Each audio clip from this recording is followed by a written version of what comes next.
Boa noite a todos. Essa reunião está sendo gravada. Obrigado por, apesar de ser São João e Maceió está em festa, o interior também, né, Cris? Mas, né, está todo mundo festejando, mas é um tema bastante interessante. Eu gostaria aqui de agradecer ao Thales por ter nos apoiado no Instagram, né, fazendo a divulgação da endoscopia pediátrica. E a doutora Paula, que já deve estar entrando, para a gente começar essa aula. Doutora Bianca está aqui também? Ô, Bianca, muito obrigada também por ter feito o seu vídeo falando sobre endoscopia pediátrica. A gente tem que desmistificar um pouquinho a endoscopia pediátrica, não só entre os leigos, como também entre nós endoscopistas, né? Tem uma dificuldade muito grande dos endoscopistas de aceitarem fazer endoscopia em criança, e é por isso que eu pedi para a Paula, para ela conversar com a gente sobre as peculiaridades, e nós que iremos começar a fazer endoscopia, e aqueles que já fazem, tirarmos todas as dúvidas sobre como trabalhar com crianças, e aos pouquinhos nos especializamos nessa parte. Paula, eu vou apresentar a Paula. A Paula esteve conosco na Jornada Alagoana desse ano. Foi esse ano? Ano passado. O som. O ano passado, num curso que teve sobre de endoscopia pediátrica aqui no estado de Alagoas, né? Foi muito bom. A doutora Paula Peruzzi é doutora em medicina pela UFRJ, responsável pelo serviço de endoscopia digestiva do Instituto Fernandes Figueiras, da Fiocruz, e do Hospital Estadual da Criança do Rio de Janeiro.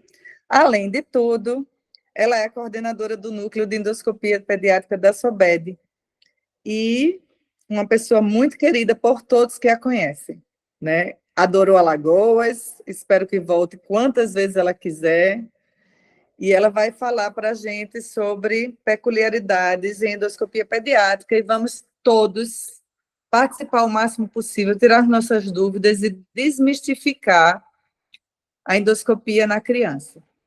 Portanto, doutora Paula Peruzzi, a sala é sua, nos abrilhante com a sua presença. E obrigada. Obrigada, Carlinha, pela apresentação. É um prazer estar aqui com vocês. Tá bom o áudio aqui? Sim, está ótimo o áudio. Você está conseguindo me ouvir bem? Quando a gente fez a mudança aqui, só vou mudar novamente aqui o compartilhamento, tá? Porque a gente mudou. É um prazer enorme estar aqui. Vocês são grandes amigos, né? E foi uma honra ter participado do congresso em Maceió, onde a gente fez ação social. E brinquei com a Carla aqui que minha única consideração em relação a esse convite é não ser presencial, porque ô terrinha boa de vocês. Tá? Então, está todo mundo conseguindo assistir? Sim, está compartilhada a tela. Ótimo. Então, eu tentei dividir essa aula em 4 tópicos principais, tá? Começando inicialmente com a questão das particularidades em relação aos equipamentos.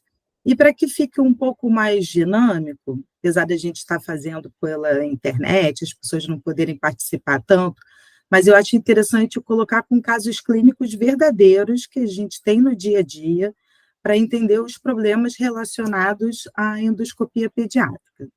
Então, uma paciente do sexo feminino, de 3 anos de idade, que tinha ingerido um corpo estranho há cerca de 5 horas. No raio-x, a gente está vendo esse corpo estranho radiopaco no esôfago, não tinha um sinal inicial de complicação, e a mãe refere que a criança tinha bebido leite 4 horas atrás. E aí, qual seria a conduta? Principalmente para os residentes. Vocês iam tirar a bateria, e aqui eu já estou dizendo para vocês que é uma bateria, porque no raio-x a gente vê esse duplo halo, e isso chama atenção para o diagnóstico diferencial como EDA. Não está aparecendo ainda. Você está na primeira slide, na mesa redonda ainda. Para mim já está aparecendo aqui, está com um delay. Veja, para você não ainda. Engraçado que aparece você mexendo, né, apontando agora apareceu, está na página caso clínico, né? É essa? Isso. Então, pronto, agora por algum motivo, não está conseguindo compartilhar em tela cheia, tá? Eu vou deixar assim, tá bom? Ok. Mas aí não vai rodar o vídeo. Bem, então esse já está com a resposta, mas para todo mundo raciocinar. A gente retiraria essa bateria em caráter emergencial, iríamos realizar essa endoscopia num período de 8 horas para guardar o jejum. Se tira a bateria em caráter emergencial sem aguardar o jejum, repete o raio-x em 12 horas enquanto transfere a criança para um local em que tem aparelho pediátrico, ou se administra mel e repete o raio-x em 12 horas. Esse é um caso real, essa criança teve até uma queixa na Câmara Técnica de Endoscopia, e aí eu vou explicar para vocês. Então, a melhor questão nesse caso seria realizar a endoscopia em caráter emergencial. Bateria no esôfago é igual ao caráter emergencial, a gente não espera o jejum. E aí, qual seria o jejum da pediatria? Vocês estão conseguindo ver o slide seguinte? Sim. Sim. Quando não é uma situação de emergência, nós seguimos as orientações da Sociedade Americana de Anestesiologia. Quais são?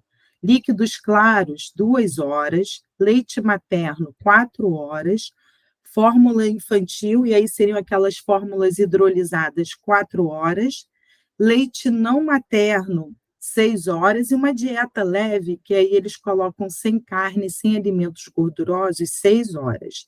E em todos os casos em que for caráter emergencial, a gente não vai respeitar o jejum, como é o caso de uma bateria no esôfago. E a questão do equipamento. Essa questão é super polêmica. Eu tenho alguns casos que eu vou mostrar de complicações em crianças relacionadas a esse questionamento do equipamento adequado. Para quem faz endoscopia pediátrica, ou quem trabalha em um hospital de adulto que tem pediatria, sabe que os acessórios para a endoscopia são muito limitados na pediatria. Então, isso já é uma questão importante em você querer usar o aparelho pediátrico para fazer uma terapêutica.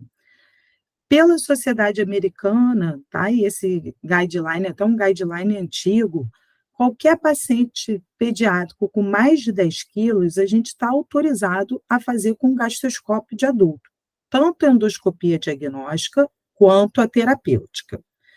Entre 2,5 kg e 10 quilos, preferencialmente a gente vai usar o aparelho de menor que 6 milímetros, principalmente nas crianças com menos de 5 quilos. Entre 5 a 10 quilos na endoscopia terapêutica, em alguns casos a gente tem que usar o aparelho de adulto mesmo, por causa do canal.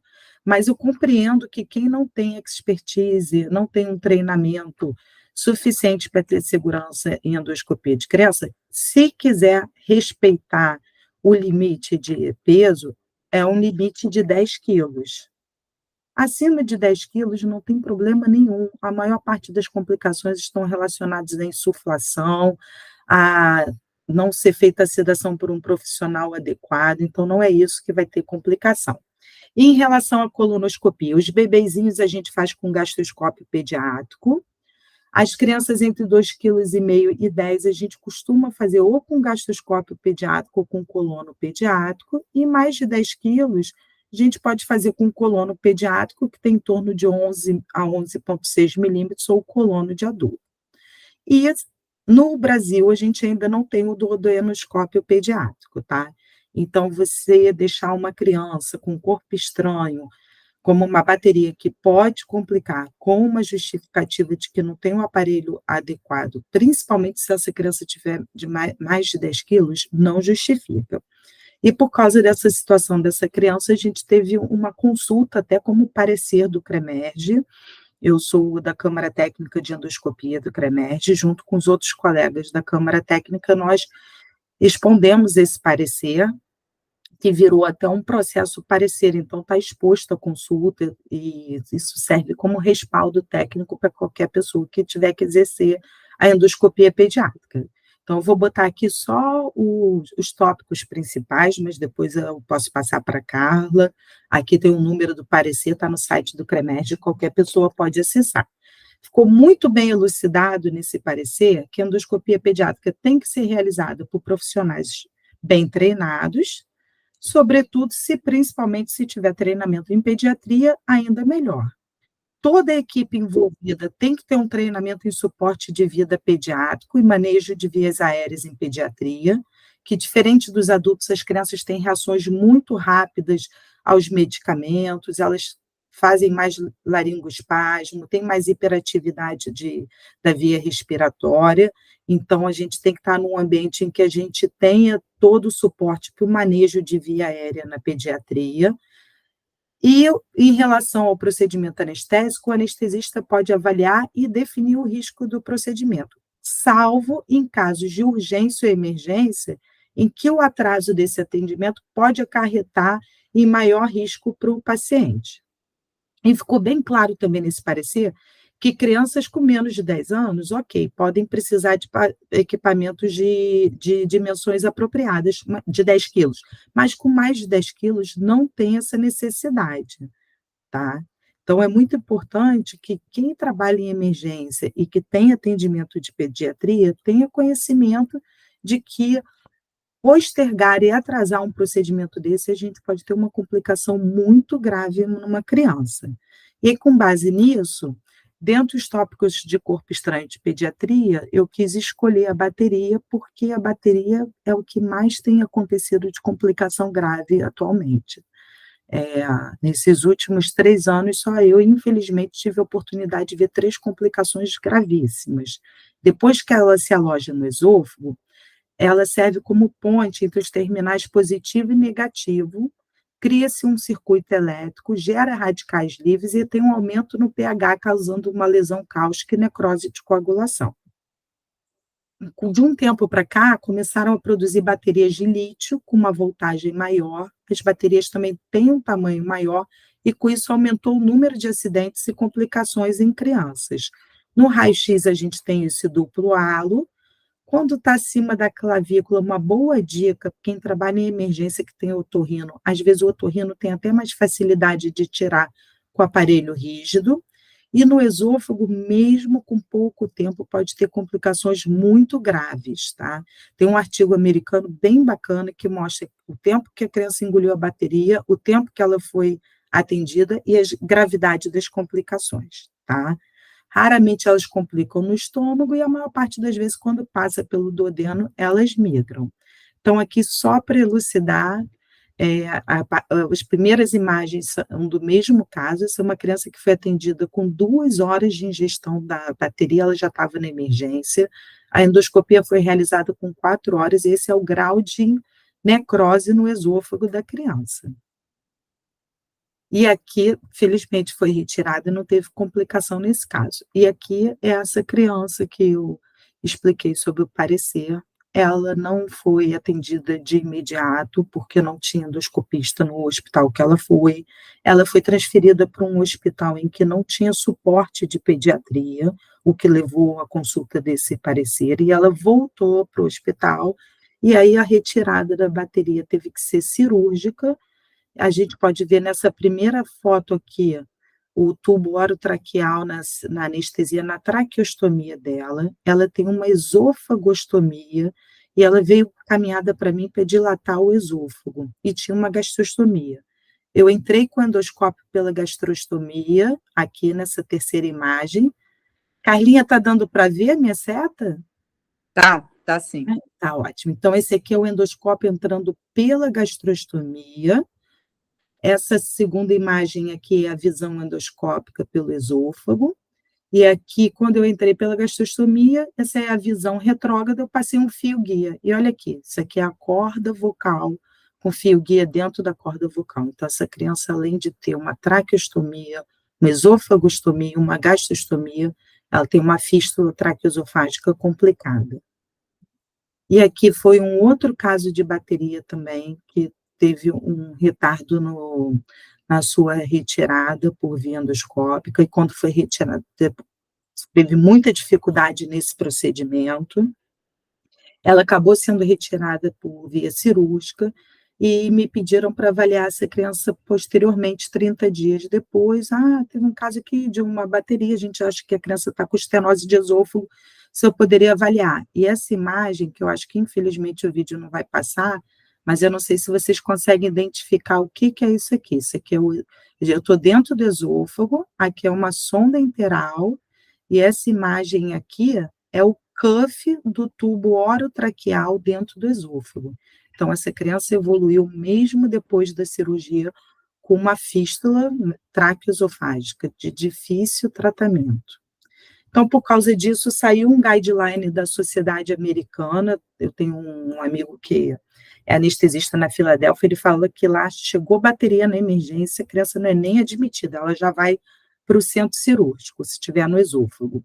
Aqui a gente sabe que tem alguns locais que não têm endoscopia e que, às vezes, em algumas cidades do interior, isso também acontece em outros locais. Então, eles recomendaram que, acima de 1 ano de idade, não tem cialorreia, tem menos de 12 horas da ingestão, não tem nenhum sinal de complicação, criança chegou num local onde não tem endoscopia, enquanto você transfere, você pode dar mel. Nos Estados Unidos, eles sugerem dar mel até em casa, dar 2 colheres de chá a cada 10 minutos, para evitar que a bateria cole, né, faça essa lesão no esôfago. E se tiver ambiente hospitalar, você pode dar o sucrafato. A ideia é revestir a bateria para evitar a eletrólise. E isso nunca para postergar a endoscopia, isso se você não tiver acesso à endoscopia. O tempo ideal é menor que 2 horas, após 12 horas a gente já considera até tardio. No estômago o tempo não é muito bem quantificado, tá? E geralmente migra sem problema. Durante o exame tem que avaliar a mucosa, ver se tem sinal de complicação, passar uma sonda interal se você vir aquele tipo de lesão que eu mostrei no caso anterior, e deixar, tem todo um segmento pós, que eu não coloquei aqui, senão ia ficar muito grande, mas esse é um alerta para quem quer fazer endoscopia pediátrica. O outro caso clínico seria sobre hemorragia digestiva, que quem trabalha em emergência, com frequência, tem que atender paciente pediátrico que faz hemorragia digestiva. Então, você quer uma criança de 3 anos de idade, operado de atresia de vias biliares sem sucesso, teve uma hemorragia alta de grande monta e foi encaminhado para emergência. Eu vou tentar aumentar aqui para passar o vídeo, se não passar, eu passo num outro momento. Não sei se o vídeo está sendo compartilhado, tá, Carla? Não, tá não. Não, né? Então, eu vou deixar para um outro momento o vídeo, mas só para conversar com vocês, seria um quadro de varizes de esôfago de grosso calibre, é uma criança operada de vias biliares, de atresia de vias biliares, sem sucesso, né? A gente chama de casai não funcionante, e hemorragia digestiva. E aqui seria a discussão das causas de hemorragia digestiva e o que a gente tem de terapêutica endoscópica na pediatria. Então, as causas de hemorragia digestiva na pediatria vão depender muito da faixa etária. Os lactentes, com frequência, têm sangue deglutido por causa de fissuras na amamentação, esofagite, úlcera gástrica por estresse, eu tenho alguns casos, principalmente de bebê com sofrimento fetal, as causas de gastrite e os pacientes com coagulopatia. E temos as hemorragias digestivas baixas, geralmente por fissura, proctocolite alérgica, volvo, enterocolite necrotizante ou enterocolite associada a outras doenças, intussuscepção, duplicação intestinal e as malformações vasculares. Quando a gente vai para a faixa etária dos pré-escolares e os escolares, já assemelha um pouquinho mais com o adulto. Então, a gente tem as esofagites, tanto infecciosas, quanto por pílula, quanto a gastriopatia por prolapso, às vezes a gente vê isso em neuropata, as varizes de esôfago, nas crianças com atresia de vias biliares, ou com outras doenças hepáticas, ou até mesmo com trombose de veia porta, tem diminuído isso, mas era muito comum o cateterismo da veia umbilical, que causava trombose da porta, as lesões ulcerosas, malorivais e as outras causas de esofagite.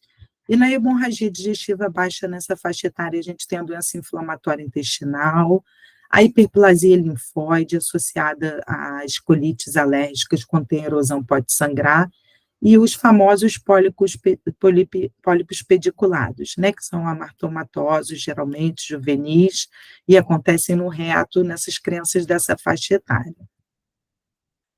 As outras causas são relacionadas a colites infecciosas e as causas de hemorragia digestiva, tanto no adolescente, também é muito semelhante às crianças escolares e pré-escolares, já ficando mais semelhante ao adulto. Mas o que é o importante o endoscopista que trabalha numa emergência saber? Quando você receber uma criança com uma hemorragia digestiva, você tem que lembrar que, diferente do adulto, que a gente tem a terapia combinada, que normalmente a gente prediz fazer injeção junto com o uso de hemoclip ou com outros tratamentos combinados, na pediatria, dependendo da faixa etária, a gente vai ter uma limitação do equipamento e dos acessórios que nós temos disponíveis, tá? Então, nas crianças pequenas, principalmente nos lactentes, acaba que o que a gente tem mais comum, e é a mais frequente mesmo, e é fácil de fazer à beira do leito, no CTI, é a monoterapia com injeção. Então, se você varizes de esôfago numa criança com menos de 10 quilos, nesses bebês com atresia de vias biliares que sangram precocemente, dificilmente a gente consegue passar o cap de ligadura elástica pelo crico faríngeo. Entre 9 e 10 quilos eu já começo a testar para ver se eu consigo passar o cap, mas na maior parte das vezes a gente acaba fazendo a monoterapia. A solução que eu uso quando é injeção para varizes de esôfago, faço uma solução semelhante de adulto, eu uso glicose 50% com etamolim meio a meio. Se eu não parar o sangramento, eu uso até o etamolim puro, e isso é permitido, tá? E a diluição para a adrenalina, para a injeção nas úlceras, também é muito semelhante de adulto, tem pouca coisa descrita na literatura de qual o volume que você pode fazer e a solução. Se você conseguir usar o aparelho do adulto, principalmente nas crianças maiores, e aí nós temos disponíveis o bipolar, né, todas as outras, o arsenal terapêutico que nós temos para adultos, os hemoclipes, o plasma de argônio do Brasil, infelizmente eu ainda não tive acesso ao catéter pediátrico, só o catéter para aparelho de adulto, que eu sei que tem fora, e o hemospray também a gente só tem para o diâmetro do canal de 2,8 milímetros. O aparelho pediátrico, que é o aparelho de 5,8 milímetros, tem um canal de trabalho de 2 milímetros, então isso nos limita bastante. E a última parte que eu quis colocar aqui é em relação à gastrostomia endoscópica, que é um outro procedimento terapêutico na pediatria que vem crescendo muito. Até 2017, acreditava-se que toda criança neuropata era igual a gastrostomia com funduplicatura. A partir de 2017, esse artigo da Sociedade Europeia é bem bacana, porque ele pontua muito bem que a indicação da funduplicatura seria quando o procedimento, o tratamento antirrefluxo não clínico não está surtindo efeito. Então, não é toda criança neuropata que precisa de gastrostomia com funduplicatura. Então, não é toda criança neuropata que precisa fazer o procedimento por via cirúrgica. Isso aumentou bastante as indicações endoscópicas. E os bebezinhos também com zika, que infelizmente no Rio de Janeiro a gente teve muito no Fernandes Figueira, foi referência, a gente começou a fazer gastrostomia em lactente bem novinho, com 2 meses de vida, porque já eram crianças que a gente sabia que iam ter alterações neurológicas que não iam conseguir se alimentar pela boca. Então, assim como nos adultos, na pediatria a gente orienta a família, sempre, né, termo de consentimento, exame físico antes do procedimento, a gente não pode conhecer o paciente da gastrostomia no dia, com o paciente já anestesiado, tem que examinar na beira do leito, ver se tem alguma cirurgia abdominal prévia, se tem ascite, se tem alguma anomalia musculoesquelética que dificulte o procedimento, alguma deformidade grave, criança se usa derivação ventrículo-peritoneal, qual o local, isso é muito comum nos pacientes encefalopatas com indicação de gastrostomia, jejum do procedimento, tá? Que atualmente a gente está usando 6 horas. Qual antibiótico terapia profilática que você vai usar? Normalmente a gente acaba usando cefazolina. Se a criança estiver internada, a gente discute com a CCIH, conforme o perfil. Não precisa avaliar de rotina a coagulação. Todas as gastrostomias endoscópicas a gente tem preferido fazer com anestesia geral, principalmente nos bebês, porque a passagem da sonda no aparelho compete com a via respiratória. Agora, a idade e o peso não são contraindicações, nem a presença de outras estomias. Como cada vez está vindo bebezinhos menores, a gente estipulou no Fernandes Figueira acima de 3,5 kg, porque tem essa passagem da sonda pelo crico, tem a tração abdominal da sonda, e aí a gente avalia individualmente. Mas, normalmente, também a criança precisa de um tempo de nutrição enteral para ver que essa criança vai tolerar essa nutrição gástrica. Então, é mais ou menos o tempo dela ganhar o peso e a gente preparar para a gastrostomia endoscópica. Procedimento a gente usa com anestesia geral. Se for pequenininho, a gente usa o endoscópio pediátrico. Já falei da dieta enteral avaliada por um mês. Lembrar que criança tem malformação congênita, então já aconteceu de me indicarem gastrostomia. Quando eu for avaliar, a criança tem uma membrana duodenal, então tem que fazer o exame completo. Puncionar com agulha fina, lembrar sempre do safe track, principalmente porque criança e bebê, se a gente insuflar muito tempo ali, é mais comum interpor uma alça intestinal. Então, essa manobra é importante, que você está aspirando e ver se veio ar. Estou mostrando aqui um caso que a gente abortou porque tinha ar na seringa antes da agulha aparecer no estômago. Nas crianças pequenas, a gente troca a sonda por via endoscópica. Paula, Oi? a gente já está no slide do caso 2. Oh, meu Deus. Foi, você está dando aula maravilhosa, mas o slide ainda é do caso 2. Está com algum problema na transmissão, não sei como fazer isso. Clica no slide que você quer apresentar para ver se ele... Olha, andou. Vê agora. Dicas e truques. Tá. E agora, está melhor? Agora está no dicas e truques, isso. Tá. Peço desculpa, isso podia ter falado. Nada, sem problema. Tá, então, só mostrando aqui antes, então, que não tem contraindicação o peso, tá? Nem as estomias, e mostrando como é que a gente faz, com anestesia geral, dependendo da faixa etária, endoscópio de menor calibre, a dieta enteral por pelo menos um mês tolerada, para a gente saber que tem uma tolerância de dieta gástrica, avaliar se não tem nenhuma malformação associada, avaliar a manobra de safe track aqui, a gente está vendo o ar na seringa, e a agulha ainda não estava dentro do estômago, então pode ter uma alça interposta. A gente não costuma trocar a sonda antes de 3 meses. Se for lactente, até 2 anos de idade, a gente tem trocado por via endoscópica. Não recomenda, antigamente os cirurgiões pediátricos cortavam a sonda e deixavam migrar. Tem alguns casos de oclusão intestinal relacionada a isso. E tomar muito cuidado na hora de dilatar o ósseo para passar o bottom, principalmente se for uma gastrostomia recente, porque eles podem fazer um desabamento da parede abdominal. A sonda que a gente usa nos bebezinhos costuma ser a de 12 ou 14 frentes. No Rio de Janeiro, eu só consigo ter acesso a de 14 frentes e a gente tem conseguido fazer todos os lactentes sem problema com essa sonda. Tá? E aqui, então, mudou o slide, Carla? Sim, mudou. Ótimo. Então, aqui, só para botar, então, as considerações finais. A endoscopia pediátrica deve ser realizada por um profissional experiente em um ambiente que você tenha um suporte de vida adequado para a pediatria. Não tem um limite de peso e idade para endoscopia pediátrica, desde que você tenha todos os recursos de segurança que os profissionais tenham experiência. A escolha do equipamento deve ser adequada de acordo com a idade e o peso da criança, e aí a gente usa em torno de 10 quilos como limite, salvo em casos de urgência ou emergência, ou quando você vai fazer uma terapêutica. E a terapêutica endoscópica muitas vezes fica limitada à disponibilidade dos acessórios que a gente tem para o aparelho pediátrico, para o canal de 2 milímetros.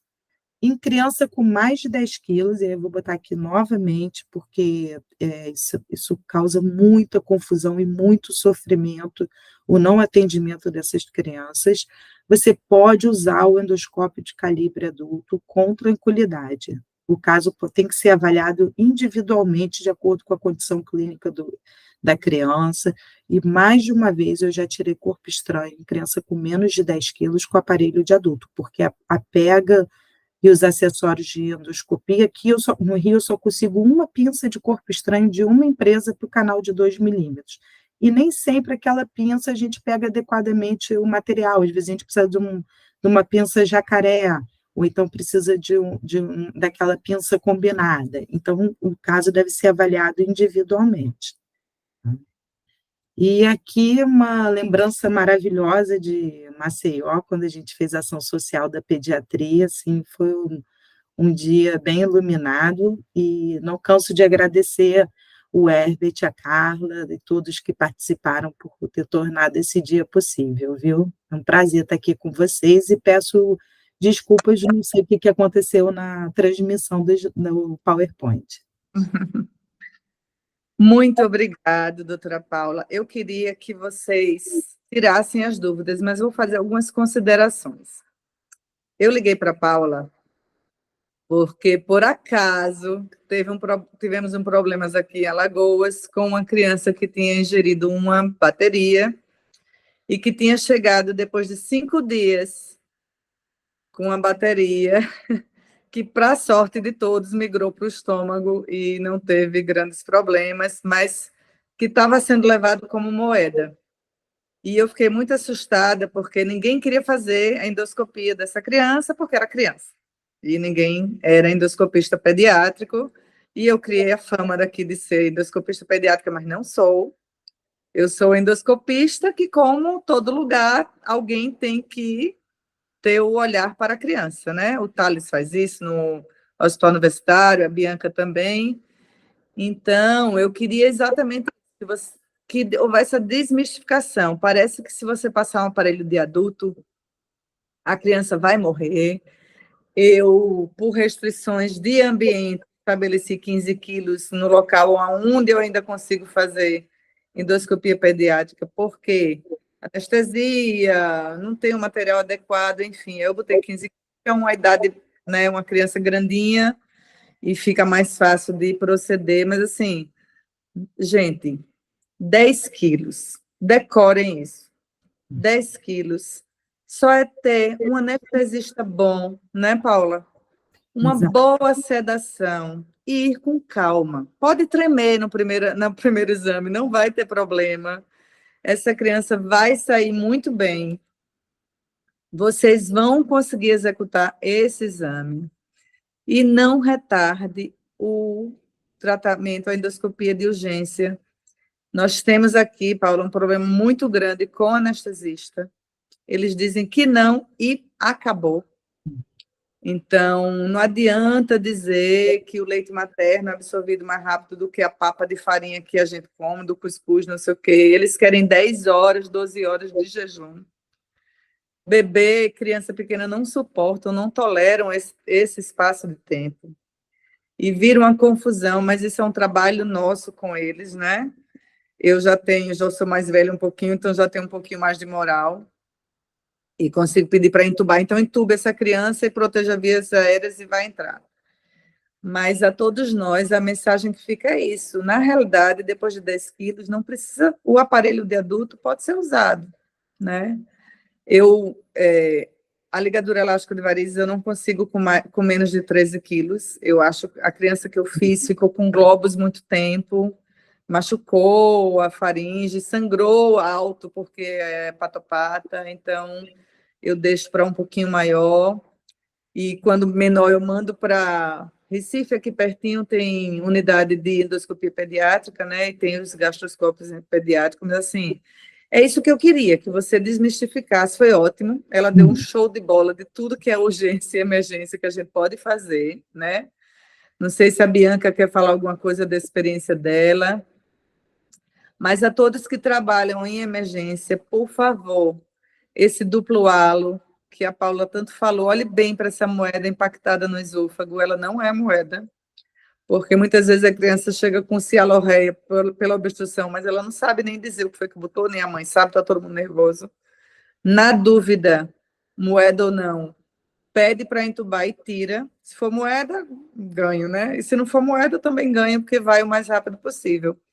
E aí, Paulinha, eu queria que você falasse sobre sonda imantada. Ótimo. Qual a tua experiência? Nós tivemos uma briga na SBAD, né? Eu discuti com... Gostei muito de ter você ali. Eu discuti, mas eu quero que você passe a sua experiência com sonda imantada para as pessoas, justamente por não saber se é moeda ou não. Como você conduz com a sonda imantada na obstrução de esofágico? Então, olha só, quando eu fiz o estágio no Fernandes Figueira, tinha uma limitação de anestesia, e aí faziam até tio pental retal na época, faziam um lençol para envolver a criança e tiravam a moeda com a sonda imantada. Eu acho que a medicina mudou muito, a gente vive uma realidade de muitos processos, de todo mundo tendo acesso a tudo. A gente tem acesso a todos os guidelines agora também, né, Carlinha? Antigamente, eu ia na biblioteca, pedia o artigo chegava 10 dias depois. Hoje em dia, até os pacientes têm acesso a tudo. E eu acho que a gente tem que estar sempre respaldado. Eu sei que existem as realidades de cada local. Uma vez na IRCAD eu falei isso, e aí um médico falou para mim: doutora, a senhora sabe quando a luz chegou na minha cidade? Imagina o anestesista. Então, eu sei que cada um tem uma realidade, mas se a gente está, principalmente numa situação de treinamento, que a gente está querendo fazer uma boa prática, a gente tem que seguir e orientar a maneira correta. Eu faço sempre com anestesia, não faço o procedimento com a sonda imantada sem uma sedação adequada, e eu uso ela como um aliado nas situações em que eu tenho dificuldade de tirar com algum outro instrumento. Mas eu não tiro, por exemplo, uma moeda no esôfago e não faço uma revisão endoscópica para ver se tinha alguma lesão ali. Já tive criança com 4 dias de moeda que já tinha uma laceração importante, que precisou passar uma sonda interal. Então, acho que a gente tem endoscopia digestiva, você pontuou muito bem a questão do anestesista, o endoscopista na emergência tem que ter um bom anestesista do seu lado, o anestesista fazendo uma sedação, uma anestesia adequada, já é metade do procedimento garantido, né? Você pode fazer com segurança e com tranquilidade. E eu acho que a sonda imantada, e a gente nem tem atualmente a sonda imantada comercializada pelas empresas, né? Então, uma coisa até off-label, né? Isso. Então, eu e a Paula tivemos... Paula, só não. Acho que a banca toda quase engoliu o vendedor da sonda imantada por conta dessa história, né? E, assim, o que eu queria passar para vocês, como a Paula muito gentilmente falou, a sonda imantada é ótima, eu adoro a sonda imantada, mas ela realmente tem que ser feita com a criança anestesiada. E se você vai usar a sonda imantada, você vai fazer acompanhamento endoscópico. Ou você olha a colocação da sonda imantada, ou se tiver muito alto na cricofaringe, você tira e passa o endoscópio para fazer essa revisão, né? Mesmo, foi há pouco tempo, né? Não tentar passar com o estômago cheio demais, porque se a criança não tiver... Eu já vi broncoaspiração na retirada à força com sonda imantada, a criança grita, puxa, vem o vômito e broncoaspirou e a criança, infelizmente, morreu. Deus. A moeda saiu com a sonda imantada e a criança morreu de broncoaspiração. Então, assim, a gente realmente, eu acho que 25 anos de experiência, vendo tudo isso acontecer, tem que fazer com que a gente converse com vocês sobre a pediatria. Eu vivo dizendo que criança não é um adulto pequeno. mas muito do adulto que a gente pode fazer nela, desde que tenha um olhar para a criança, como um ser todo diferenciado, muito mais frágil, né? Que tentar ajudar de qualquer jeito não resolve porque está sem endoscopista na região. E é isso que eu queria, Paula. Você foi excelente, você brilhou. Gente, alguém quer? Cris, quer falar alguma coisa? Bianca, fala alguma coisa. Você faz endoscopia pediátrica lá no HU, não é isso? Ou Thales? Thales é tímido. Thales não gosta ele gosta de conversar pessoalmente. Alguém tem alguma dúvida, minha gente? Vê, todos mudos. Aí, quando me pega no corredor, meia hora de conversa. Mas é assim mesmo, o online dá uma intimidada, né? Mas eu estou assim, à disposição, tá, Carla, para quem precisar. Já aconteceu mais de uma vez, o colega que faz adulto está numa situação de emergência e liga para tirar alguma dúvida, e eu acho que isso faz parte do nosso dia a dia, né? Isso. E super valorizo quando a pessoa pede ajuda ao invés de transferir a criança. Olha quantas complicações graves aí por crianças terem sido transferidas. Então, conversa com os pais, faz um bom termo de consentimento, um bom anestesista informa as complicações daquele corpo estranho. Isso é muito importante os pais saberem antes. Engoliu bateria, eu já converso muito seriamente com os pais, para eles entenderem desde o início a gravidade daquilo. Insufla pouco, né? Porque criança distende mais. Então, toma cuidado com a insuflação. E eu brinco sempre com os residentes, falo assim, olha para o monitor, não olha para a criança. Essa médica falou, Paulo, estou nervosa, eu olho a pequena, não olha para ela, olha para o monitor. E ela brilhou. A maior parte das vezes, um bom endoscopista, com seu treinamento, vai resolver, né? E essa história da insuflação é muito boa, a criança não vira balão, minha gente, a camada muscular é muito fina, então tem que insuflar pouquinho mesmo, mas o suficiente para ver tudo. Muito obrigada, doutora Paula Peruzzi, você brilha sempre. A gente fez um acordo, né? Próximo São João, eu vou procurar saber quando tem os shows em Maceió, e você vem aqui para casa para a gente ir para o forró. Tá joia? Você me avisa, a gente vai fazer uma aula mais cedo. Tá joia, então. Foi um prazer, tá? Obrigada pelo convite.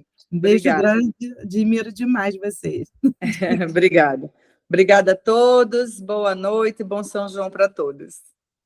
Tchau. Tchau.